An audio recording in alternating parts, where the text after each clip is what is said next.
Cuckoo. Cuckoo. With how great Neon's marketing has been this year, I am still convinced that that was just a sly reference to Cuckoo. Probably not, but hey, he said it, not me.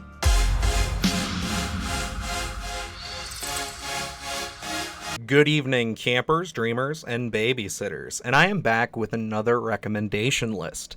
This time, I'm going over 5 films that you should check out before you see Cuckoo. I have really been looking forward to hopping back into the Neon camp ever since I posted my 5 films you should watch before Longlegs video, which absolutely exploded. I've said it a couple of times already, but seriously guys, thank you so much for embracing that video, and thank you to so many of you for showing up and subscribing. This has been one of the biggest jumps we've had on this channel's history as far as subscribers and views goes, and I am just so unbelievably grateful for that. So I have really been excited to kind of hop back into talking about some more weird, smaller films, and Cuckoo is absolutely perfect for that. Now, unlike Longlegs, I have actually seen Cuckoo. So I got to go to the Fantasia Film Festival just recently. We covered it virtually. So I was able to check this one out due to the good folks over at Neon. And yeah, I absolutely loved it. This is definitely one of my favorite horror films of the year, if not one of my favorite films. I think I just really connected with this one in a lot more ways than I was anticipating going into it. And I'm really curious to see what folks are going to think of it when it finally hits this Friday. And yeah, so with that, I've curated this list specifically towards kind of the themes and just a lot of what you can expect from Cuckoo without getting into any spoilers or without doing anything that's so on the nose that it will disappoint you when you go and see the film. Again, I'm not trying to sit here and say these are one-to-one comparisons. These are more based off general vibes, themes, actors, more film appreciation than anything. So why don't we hop into things? If you're new to the channel, of course, please hit that subscribe button, give this video a like, and share it with your friends, because yeah, I love doing this series, and I'm going to keep it going as long as you guys are watching. So let's hop into it. Starting things off with 2011's The Skin I Live In. A brilliant plastic surgeon, haunted by past tragedies, creates a type of synthetic skin that withstands any kind of damage. His guinea pig, a mysterious and volatile woman who holds the key to his obsession. This film is written and directed by Pedro Almodovar, and you'll know him from films like Bad Education and Volver, I believe it was called. Yeah, Volver. And this is very bleak and disturbing in many ways. It's a revenge film, first and foremost, but it doesn't necessarily present itself that way until later on into the film. This is kind of a mad scientist, pseudo Frankenstein kind of tale in a lot of ways. Now, he's not necessarily stitching together dead body pieces to make something, but he's making this synthetic skin to withstand, obviously, all the damage and everything that we discussed in the opening. But there's a lot more to it. There is so much under the skin, I should say, of this film, and I just found this thing to be, again, extremely disturbing, very resonant, very ballsy, and just something that I haven't been able to necessarily find a deep comparison to ever since I saw it. And I saw this back in 2011. I rented this from Redbox. This was back when I was kind of giving anything and everything that was Oscar worthy a chance. And boy howdy, I was not prepared for this. Now, this is a very uncomfortable film. I need to stress that for many of you, that this is something that will kind of get under your emotions and really wreck you in a lot of ways, but will also kind of have you questioning the morals of it. Like, is Robert, Antonio Banderas' character, really a bad guy, or do you sympathize with what he's doing? It's going to mess with you a lot, and I think that it does offer something unique and different that I also would say that Cuckoo does as well. Cuckoo offers a very unique story that's not necessarily going to give you all of the answers, and I think that this is a very great comparison. Again, it kind of has those pseudo sci-fi elements with it kind of being a scientist, those Frankenstein elements to it, and yeah, I think it's just one of the best foreign language films that I could recommend on this list. Knowing already how the rest of this list is going to shape up, my next pick is a lot more of a contemporary pick. This is The Guest from 2014 from director Adam Wingard. A soldier introduces himself to the Peterson family, claiming to be a friend of their son who died in action. After the young man is welcomed into their home, a series of accidental deaths seem to be connected to his presence. The Guest is one of my favorite films from the last decade. I seriously fell so far in love with Adam Wingard after I saw this movie. I had liked some of his films before. I had kind of enjoyed my time with the VHS movies. But this one was the one for me. This is the one that took him from that level of just being an interesting, cool director from like You're Next. But this is the one that, again, cemented it for me, that this guy has the stuff. But I think that this movie also is boasted very highly by its cast, which is primarily why I selected this one, because not only do we have the likes of the great Micah Monroe in this one, but Dan Stevens, who is in Cuckoo, playing a very interesting and strange character that I just couldn't get enough of. And that has kind of been the trend for Mr. Stevens here. I have been obsessed with this guy ever since I saw this movie. I think that whether his films are good or bad, he is always a shining star in them. And yeah, I can't sit here and say that The Guest doesn't deserve this spot, because this was the one for me. This is the one that shows the most range, his dynamic,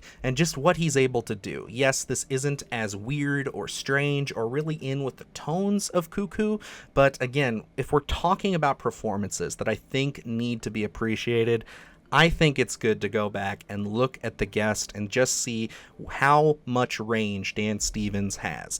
What he's giving you in Cuckoo versus what he's able to give you in The Guest, and even things like Abigail and Kong x Godzilla this year. I mean, the guy is a tour de force on all fronts. He's just absolutely wonderful. I'm a huge fan, and this, again, is just a movie that I think is super fun and has a lot of good violence, a lot of good action, and some really kick-ass funny moments. It really does capture that 80s aesthetic without being, too indulgent with it like a Stranger Things is. They just use it to the best possible degree, and then they just let the movie be the movie. And yeah, I absolutely love it. I think that this and You're Next are Adam Wingard's best films directorially.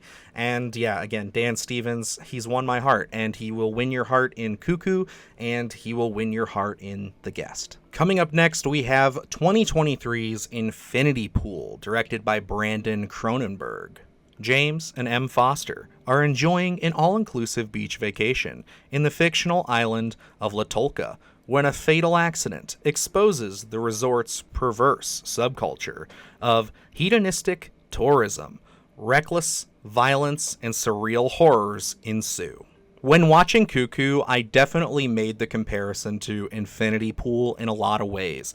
Cuckoo, for those of you who aren't aware, does take place, this is not a spoiler, in kind of a resort of a sense. It's kind of this German resort area, and this film also takes place in a resort. That is why I chose it. No, I'm kidding. There's a lot more to do with the themes of this.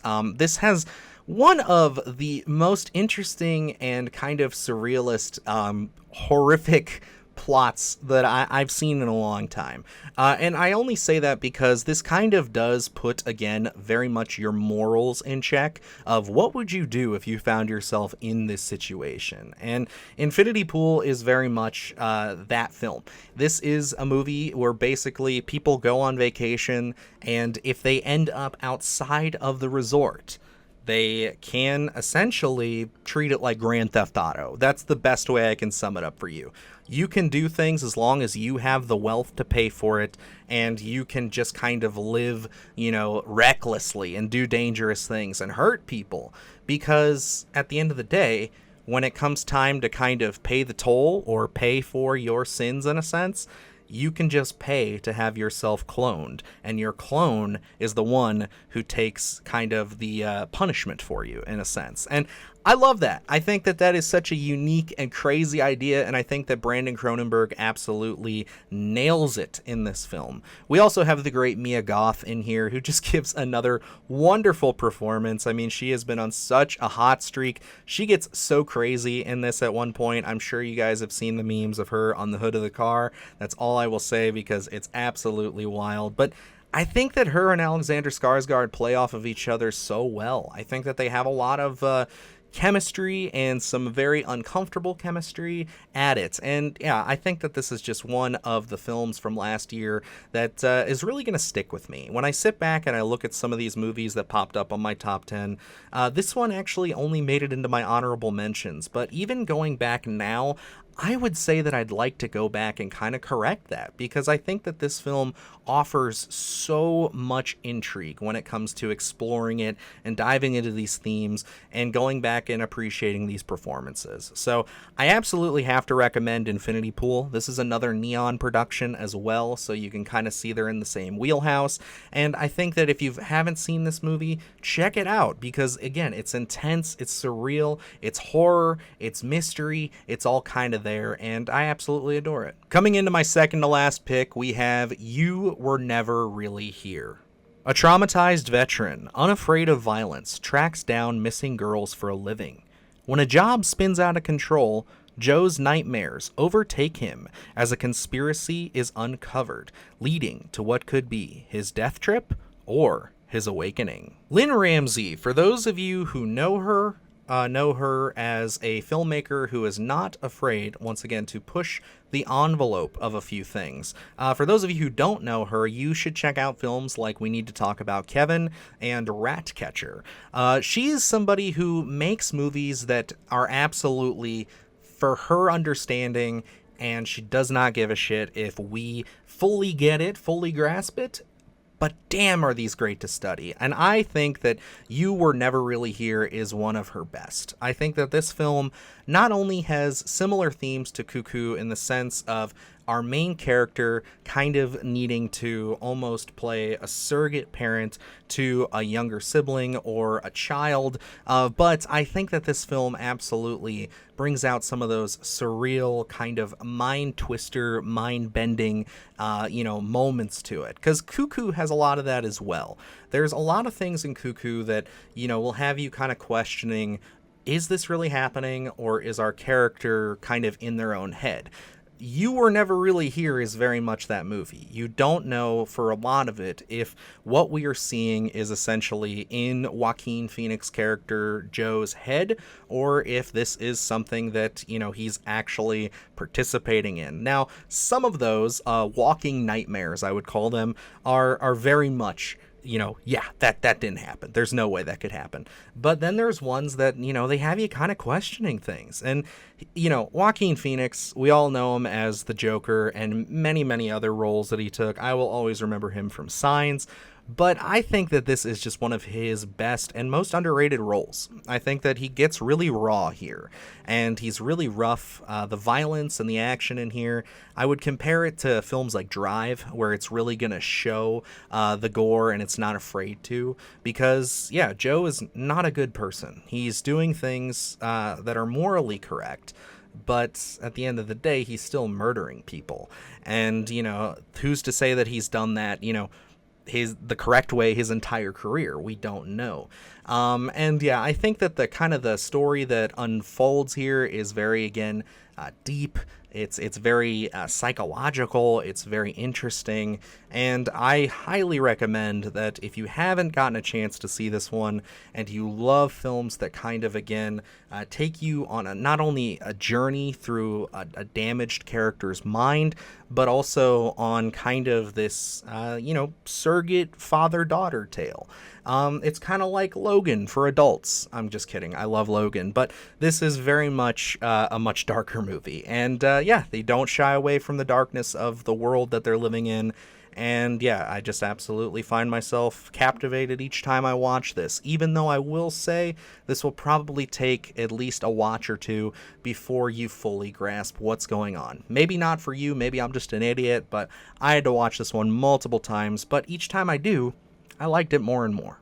And finally, my number one pick that you should watch before you see Cuckoo is The Killing of a Sacred Deer from 2017 from the director Yorgos Lanthimos. Stephen, a charismatic surgeon, is forced to make an unthinkable sacrifice after his life starts to fall apart, when the behavior of a teenage boy he has taken under his wing turns sinister.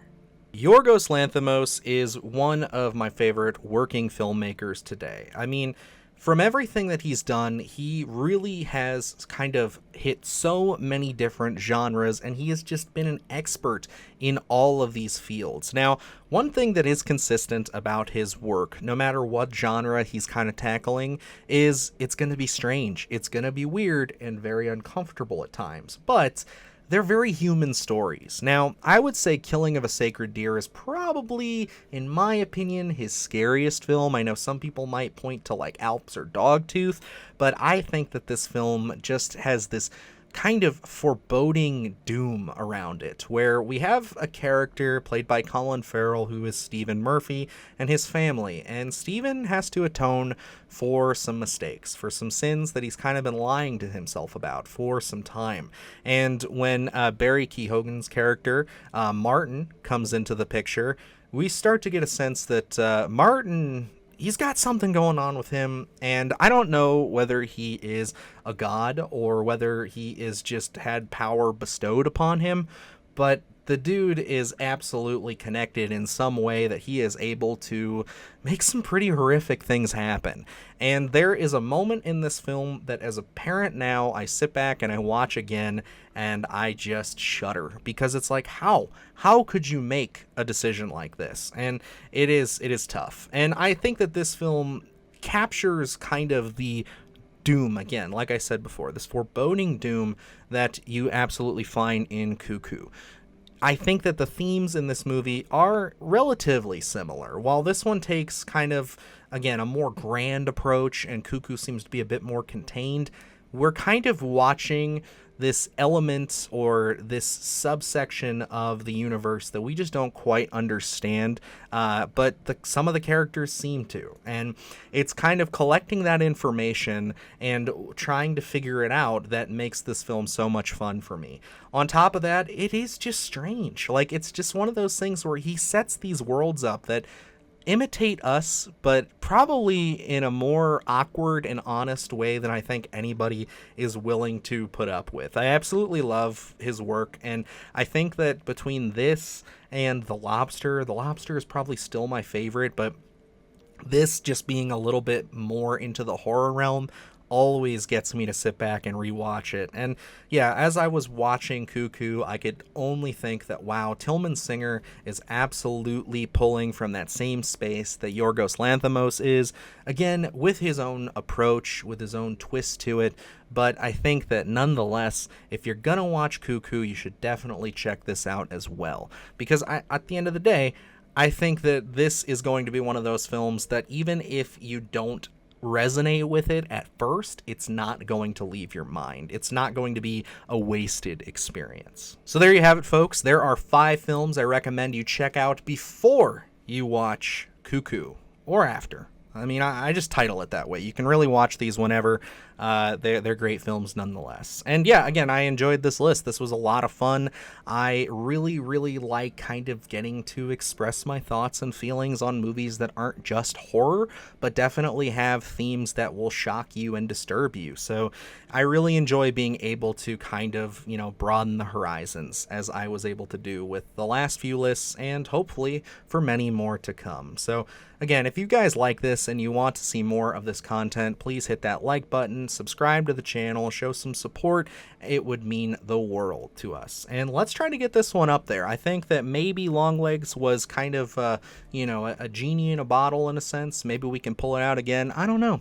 It's up to you guys. Hopefully this one earns it. But yeah, that's going to wrap it up here from me. So until next time, guys, I'm Dylan Newell. And remember, stay scared. Do the hard shit, gonna do it live. Cause Splattercast kick it every day they live. Splattercast, gonna slash your ass. Splattercast, gonna slash your ass. Splattercast, gonna slash your ass. Splattercast, gonna slash your ass. Splattercast, gonna slash your ass. Splattercast, gonna slash your ass. Splattercast, gonna slash your ass.